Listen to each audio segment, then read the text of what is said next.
Hi, everyone, and welcome to a new season of What's It Like with Yorks. It's been a while, but things have been happening. Now, as you can see, with the first order of business, the name of the episode is Why I Left the Church and returned.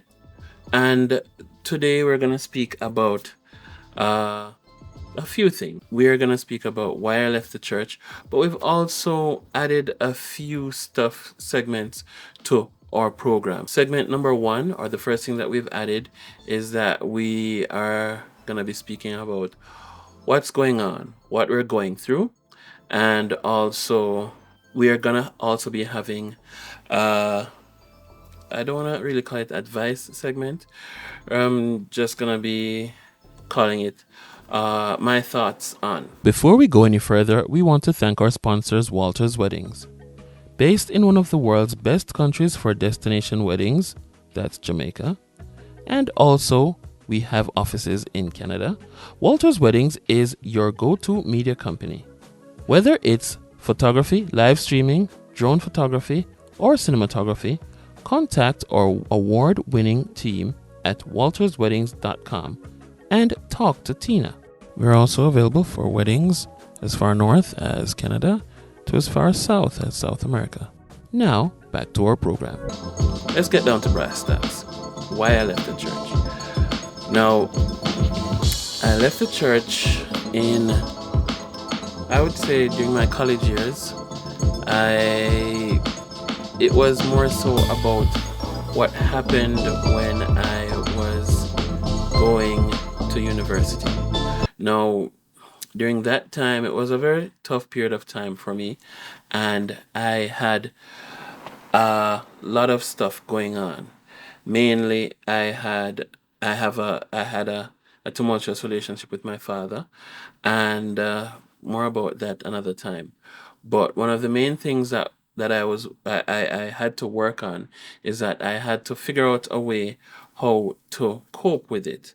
Now, I was going to an Adventist university, Christian university, where they had a church on the campus.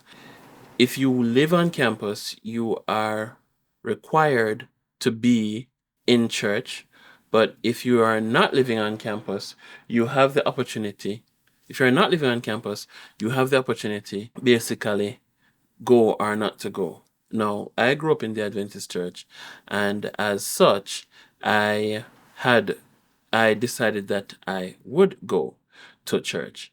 During that time, as I said, it was a tough period of time for me, and I was actually living with a family uh, whereby one of their sons was my age group or is my age group. And I'm not going to say that he was a bad influence on me, but it was more so a case of me being in a space whereby I had more freedom.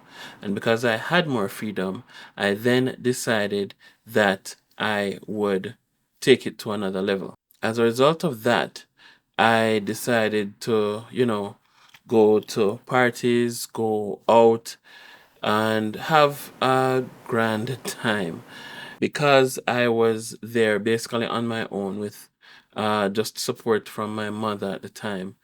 And I was also sending myself through school. I had to figure out a way to make ends meet. Now, those who know me or those who know of me, they know that I am good with graphics. But I wasn't that good at the time. I actually learned it by just copying my brother. So at the time, my brother was all gung ho about Adobe Photoshop and this great software. And he was also a great photographer. So, you know, loving my brother and wanting to copying him, I started doing I started basically learning Photoshop, and he said, "Oh, it's all about layers, and once you learn how to work with layers, then you're fine." That's the first thing. The second thing was that by learning Photoshop and being so good with Photoshop and also working in the computer lab, people kept coming to me to do their posters and their flyers and stuff like that. And because I was so good with it, I actually started doing flyers for these parties, whether it be a house party or a big jam session for, whatever facility or lounge or whatever. And I actually was a part of a group which promoted said parties, right? Now, during that time, as you might know, it is hard to be going to church and at the same time promoting these parties, some of which were the actual night after church, right? So mentally, I wasn't in the church. Mentally, I left, right? Now, so I was going to church in the day, spending the whole day at church because, there are a lot of nice looking young ladies there. But also, I was promoting these parties and going to these parties in the evening. As such, mentally, I left the church, right? I was a part of different cliques. Well, a couple of cliques mainly, which I will not mention right now. But I have been, promoting those stuff. And I remember one day I was actually in what's the word called? I was actually at a dance party, at a party, and it was like a voice said to me, Yorquin, what are you doing here? I'm like, what? The voice said, yeah, Yorquin, what are you doing here? Like, seriously, what are you doing here? And I'm like, uh, enjoying myself. No, the voice said, no, you know you don't belong here. Why are you here? And I was like, oh, um, I don't know. And the voice, and it's like I said, okay, God, I hear you. And you know what? After tonight, I promise you, I will come back to you, and and as long as you protect me and shield me, I'll be with you. I would be lying if I didn't say that I haven't fallen many times since then, and I've needed to be reminded of where I am coming from and what the Lord has done for me and what He has continued to do for me. But I made the conscientious decision to, come out of that realm.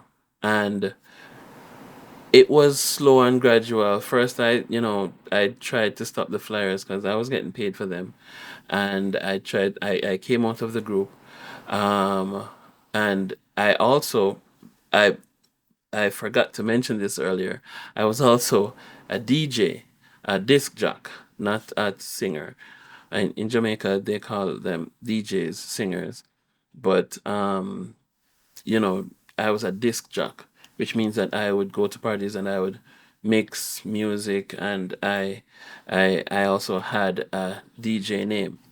For those of you who know me from NCU, well, anybody who knows me or remembers my DJ name, feel free to comment down below what you think my DJ name was. I will give you four choices. Choice A, DJ Nerd. Choice B, DJ Gangsta Nerd. Choice C, DJ Pill, and choice D, DJ Capsule. If you guess right, um, let's see what happens.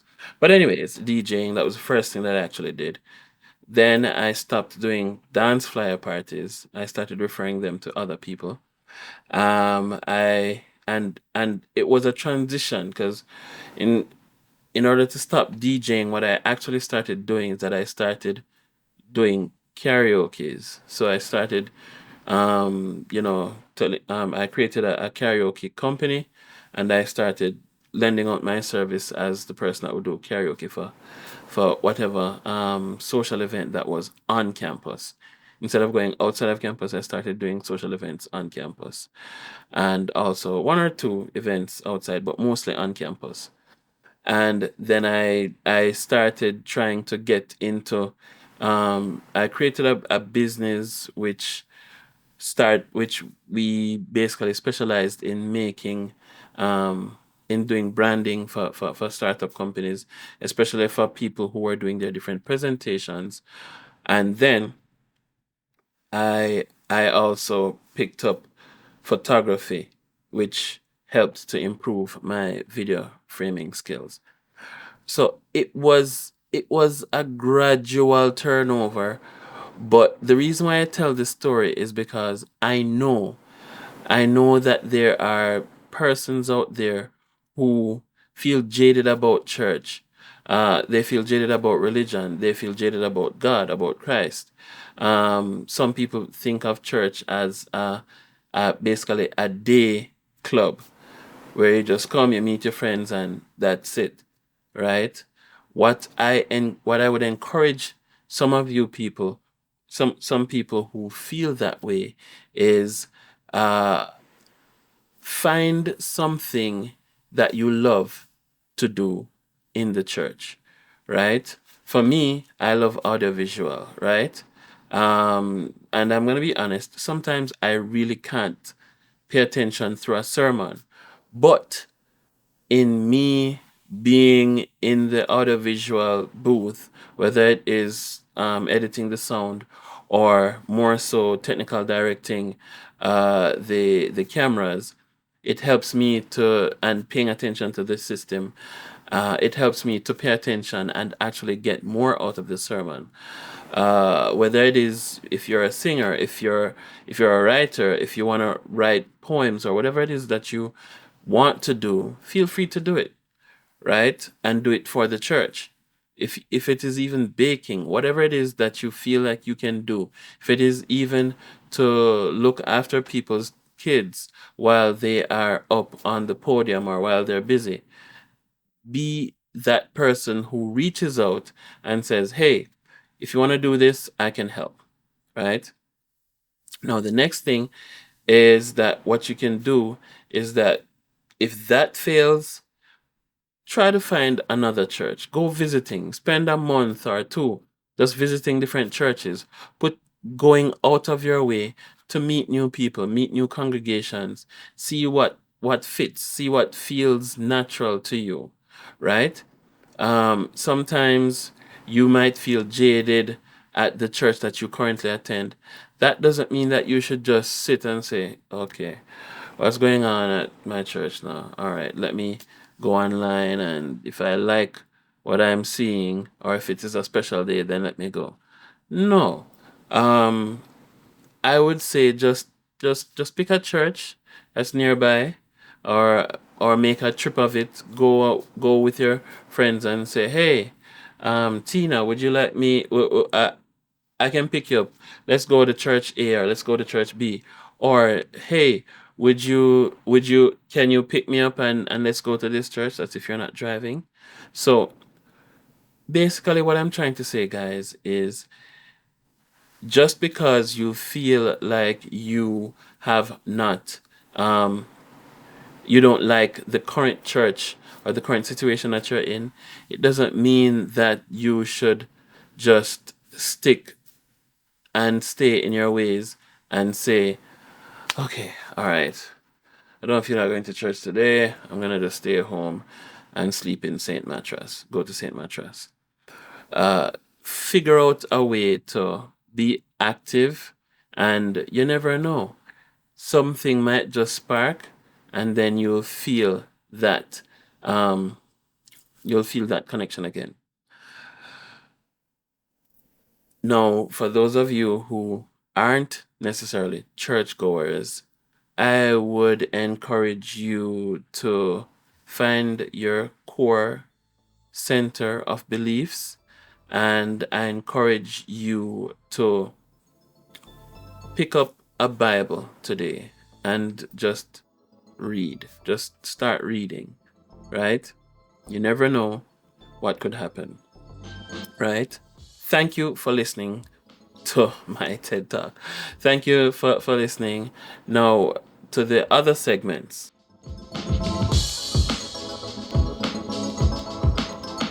Okay, so you remember in previous episodes, well, in the previous episode, season 2, the only one that was in season 2, we highlighted David Martin, and well, he had a stroke, and he said, "Thank God for his stroke."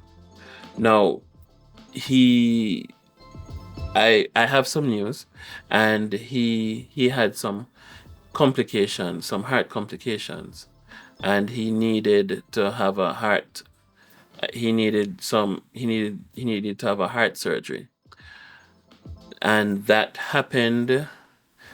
That he needed to raise some funds for a heart surgery, which he did raise the funds for, thank God. And also, he did do the surgery. It was about in sometime in 2023, in the spring to summer of 2023.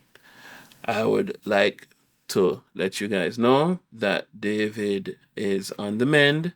The surgery was a resounding success, and David is healthy, at least healthy enough.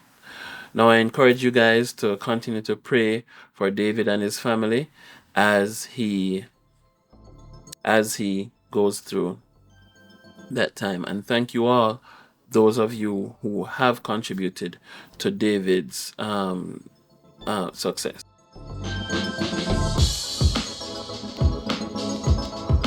Yorquin, I recently left my country to go back to study in the other country that I was studying. And there's this girl that I liked, but I don't think that I told her that when I was gonna leave, and I didn't tell her a proper goodbye. Do you think that I should? What do you think that I should do? Now, this is this is probably one of the softer questions that I have gotten, but I chose to address it. I addressed it with the person, and I chose to address it here. My thoughts were, be honest with the person. Be honest with her. Let her know that, hey, I know I left without saying goodbye, but the truth of the matter is that um, I things just came up, and I needed to leave. Now, basically, what I also said to this person is that don't come off as though you owed the person explanation, because the truth of the matter is you don't. However, I suggested to the person, let the person know that you wanted to let them know that you were leaving. But things came up and you just didn't get around to it. And I also asked the person, but I won't divulge the answer. I asked the person, is this person in your top 5 candidates? Now, I asked that question. I'm not going to give you the person's answer. Now, I asked that person, is this person in your top 5 candidates? And I asked that person that question because I wanted to know how close would they like to be with that person, right? And I didn't answer. I'm not going to give you the person's answer because I don't want to. I don't want to divulge that person's thought process. Now, in addition to that, I said to them, different persons warrant different answers, because if you want to be close to this person, then you would like the person to know that they are considered, they are special in your eyes, and it's not something that you would regularly do to someone who you consider special. In addition to that, um, you want the person to come away with the thought or thinking that, okay, he considers me, right? At the very least, I know that he likes me, right? And I brought up this segment because I am writing a book. I will not be divulging the name of the book until I get a green light from um, my my proofreader. Once my proofreader gives me the green light, then I will tell you more about the book, right? But look out for that. And also in the show notes, as you can see, this is a brand new look and feel, and that's because I have decided to, go all out with this. And as such, in the show notes, you will see a list of my equipment, that some of which I do have, not all of which I have, but some which I do have, and others are my actual suggestions. And please do follow through on those links. Those are my affiliate links. Once you follow through on those links, if you buy anything through those links, I will get a commission. The Amazon storefront will be opening soon. So don't forget to go there and check out there, as these equipment, this needs to pay back for itself. And as such, I'd like to leave you with this thought. We're not all in the same boat, but we're all in the same storm. Thank you, and have a great rest of your day. This is Yorkwin, and this is What's It Like with Yorks.